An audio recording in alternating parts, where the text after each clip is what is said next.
Matthew, Mark, Luke, and John, who were they? Matthew who? Mark who? Luke who? And John who? What were their last names? When did they write? Did they know Jesus Christ? Did they walk with Jesus Christ? Did they eat with Jesus Christ? Did they talk with Jesus Christ? Did they even meet Jesus Christ? The answer is no, no, no, no. Conclusively. The earliest of them that wrote 40 years after Jesus Christ, so they never met him. The last of them wrote 80 years after Jesus Christ, never met him. The other thing is, all of them seem to have written the gospel according to. Now, when you write a letter, do you sign it according to? According to is the third party.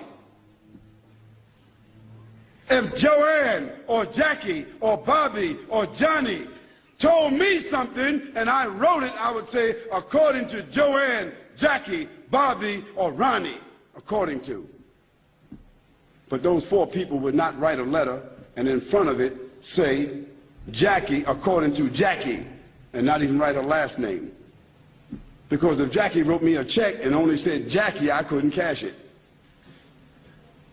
And if I was a policeman and I stopped Jackie on the road and she had a license that only said Jackie, she's going to jail.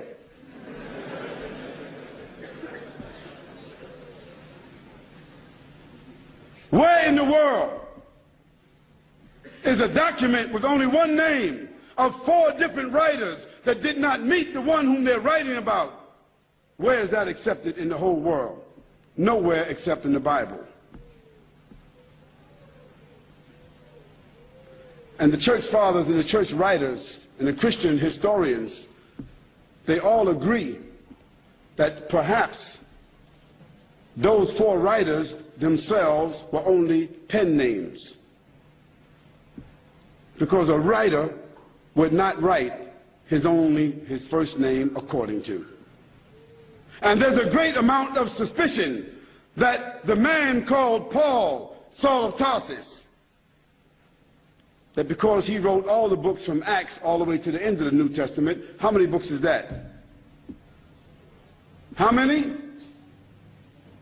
16, 15, 17, 19? All the books of Acts on, Colossians, Ephesians, Corinthians, Romans, Galatians, all of those books are written by whom?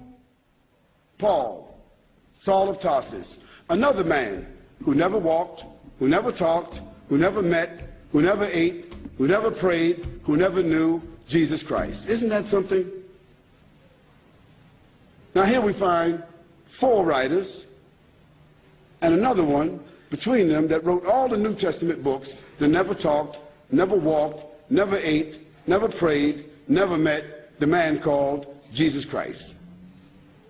Yet in their words, the first mentioning of the Trinity came from where? From Jesus or from them? The first mentioning of Jesus being divine, a man God, came from whom? From them. The first mentioning that Jesus is the Son of God came from whom? From them. Jesus never said in his own words any such words, but it was the men who never met him, who claimed to have written, who didn't know their last names.